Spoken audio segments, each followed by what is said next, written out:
On St. Louis streets today, protests.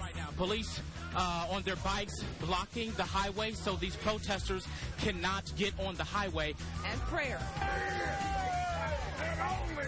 And promises of more to come. Today we will proclaim justice or else. Justice or else. With calls for peace. Destruction of our community is not the answer. News 4's expanded coverage of the verdict in the Jason Stockley trial continues right now.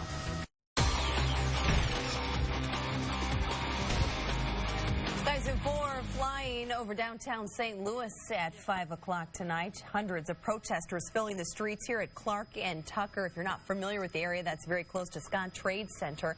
They are protesting the not guilty verdict of Jason Stockley case today, and as you can see, they have flooded the streets. There are police officers in the area, but so far demonstrators throughout downtown St. Louis have remained peaceful. We are not just following the protests, we are also breaking down today's verdict. Our Lauren Traeger has been out front of this story since the trial began. She has been talking to both prosecutors and the defense team today. Lauren?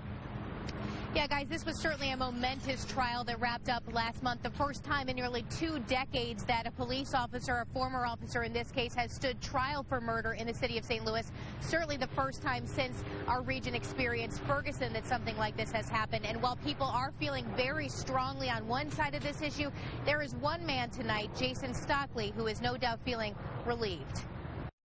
And he, of course, was thrilled and relieved. It's been a very long road for him. Jason Stockley's defense attorney, Neil Bruntrager, says his client is relieved and resting tonight. You can be confident and believe that the facts are what the facts are, but until you see the decision, you don't really know. The defense arguing all along that Stockley acted in self-defense. The incident happened in 2011 and was largely caught on various videos, including police dash camera.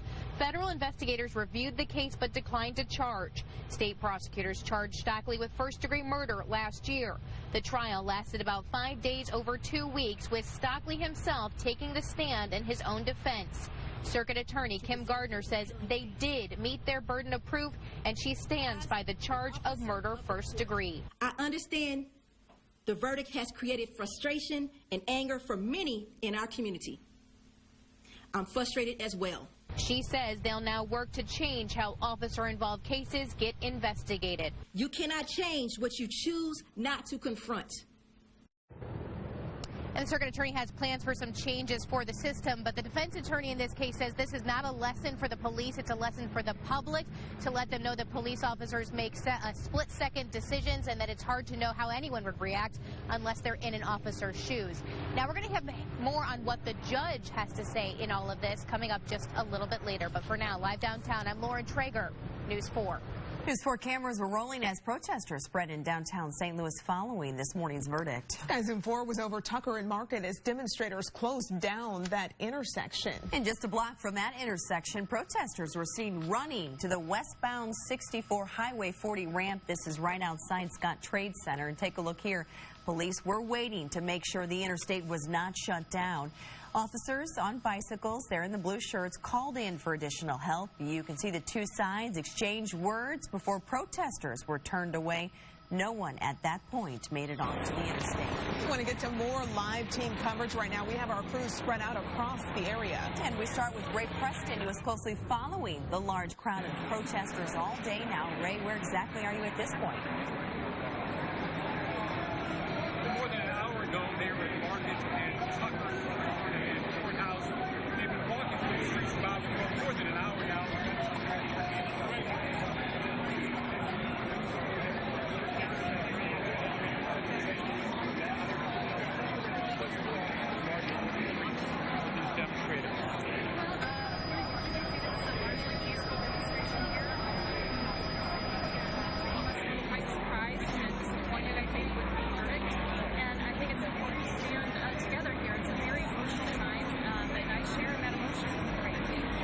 People watching at home have great concerns for the next few days, few weeks, several weeks, if you will, as far as what will happen, what kind of action will be taken. Is there any way that we could calm people's fears as far as the destruction or violence that may break out around St. Louis? You know, I think that a very large number of our families and residents here in the city of St. Louis live with a fear of violence every day of their lives, in their neighborhoods, in their own homes, when they wake up to take their kids to school. And until we can figure out a way to provide a safety and security in every family's neighborhood, every park, we can't guarantee that there's not going to be violence in the streets. And we have to come together and work together until every family is free of that fear of violence on a daily basis. So far, we've seen civil unrest, civil disobedience, but a few episodes of some rock throwing, etc. Some of the demonstrators in the police officers' face, yelling and screaming. But beyond that, everything you've heard, relatively calm. I've been out here since 2 p.m. and I haven't seen a single act of violence. Thank you very much. That's Alderwoman Kara Spencer from the city of St. Louis. That's the latest from here down at Clark and Tucker, where, again, the group looks like it might be on the move. Reporting live from downtown St. Louis, Ray Preston, News 4. But right now, let's go to Russell Kinsaw. We understand that this afternoon we heard from Anthony Lamar Smith's mother for the first time. Here's Russell. Yeah, Ray, Annie Smith was described as experiencing her son's death for a second time when she learned that Jason Stockley was found not guilty of murder. She was distraught today, and it took her some time before she was emotionally able to speak. But she came here a short time ago to the intersection of West Florissant and Acme Avenue, where her son was shot 6 years ago. And along with her were protest leaders and politicians, also family members, and also clergy members. Here's what they had to say about the verdict. So I'm not going to stand here and say no justice, no peace. My soul is burning. My heart is broken. I say I ain't get no justice. I could never be at peace. We all are humans. Y'all say Black Lives Matter. No, it doesn't. Because if it did, Jason Stockley has to be in jail right now instead of walking free. Annie Smith and others thought that there was clear evidence that Jason Stockley was guilty of murder. Annie Smith said that the system failed her son. Live in North St. Louis, Russell Kinsaw, News 4. All right, Russell, thank you. News 4 continues working to break down the judge's ruling in this case. During their prosecution, the state argued Officer Jason Stockley planted a gun in Anthony Smith's car. Chris Nagus shows us what the judge had to say about the evidence in his ruling. Courtney, the 30-page not guilty verdict gives insight into how Judge Timothy Wilson made his decision, and it references many of the key arguments the prosecution attempted to build its case around. On page 25 of Judge Wilson's ruling, he states, the court finds the state's contention that Stockley planted the handgun found in the Buick is not supported by the evidence. Wilson writes, the gun was a full-size revolver and not a small gun, and that Stockley was not wearing a jacket. If he had such a gun in his possession, it would have been visible on the cell phone video. The prosecution also argued Smith's DNA wasn't found on the gun in his car. Only Stockley's DNA was found. In court, Stockley said he touched the gun to render the weapon safe. Two experts testified the absence of a person's DNA on a gun does not mean that person did not touch the gun. And finally, the court observes, based on its nearly 30 years on the bench, that an urban heroin dealer not in possession of a firearm would be an anomaly. The prosecution also brought up Stockley violated department policy by possessing his own AK-47. What the judge says about that piece of information tonight at 6, and more insight from the judge's words contained inside this 30-page not guilty ruling. That's all coming up tonight at 6. Live in the newsroom, Chris Nagus, News 4. All right, Chris, thank you. We just heard from Anthony Smith's mother. Her attorney, Anthony Gray, was in our studio just in the last hour. Chris Nagus asked him about the comment in the judge's decision about the assumption that a suspected heroin dealer would have a gun.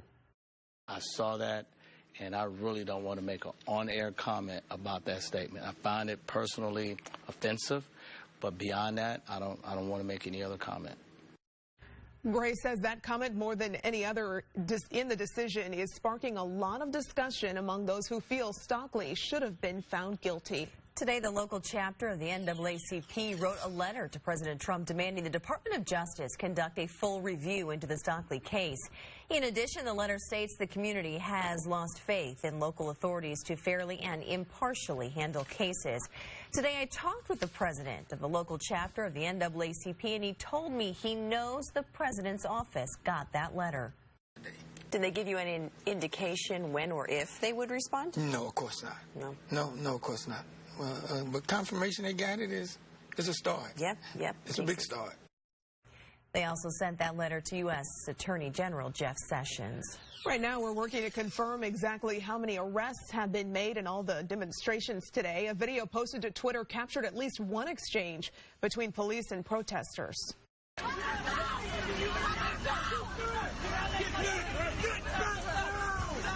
Twitter user @BryantCP posted this video. He says people were blocking a bus near Clark and Tucker. According to him, police officers were being transported on that bus. St. Louis police also confirmed to us a separate arrest after a man damaged an officer vehicle. It is not just images of protests that grabbed our attention today. One of our crews noticed this: mailboxes loading onto the back of a truck. The U.S. Postal Service tells us this is done as a security step. And speaking of security, News 4's Matt Cesny has been working to learn the plan for National Guard troops. He joins us live this evening.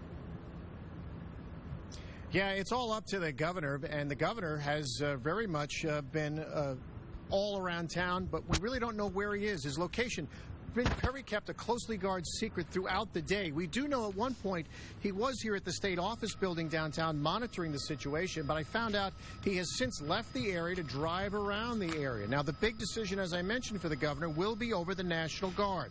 So far, he has them on standby, which means all it is right now is preparation and planning.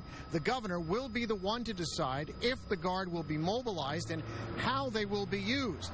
Of course, 4 years ago in Ferguson, the National Guard only came in to offer support to police and was not here to confront protesters. The governor says he is in constant contact with local leaders throughout the day. He said that in a statement that was released this morning. But again, as we mentioned, he's been very much under the radar. We do expect to hear from him sometime before this day is over. We're live downtown outside the state office building. Matt Cesny, News 4. All right, Matt, be sure to tune into a special one-hour edition of News 4 at 6. We are expecting a press conference between Mayor Lyda Crewson and St. Louis Police Chief Lawrence O'Toole, the acting police chief. You can also expect live in-studio interviews. That is coming up for you tonight at 6.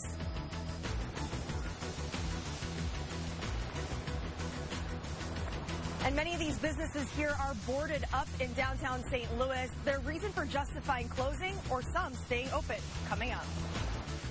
Weather pattern has already changed. We have the warm air here. It's getting a little hotter into the weekend, and I'll show you when you'll want to watch for some isolated storms. I'll have the timing.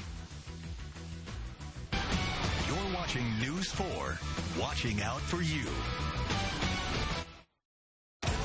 I grew up in Illinois, went to the University of Missouri. I love St. Louis and what it has to offer. There are so many unique neighborhoods.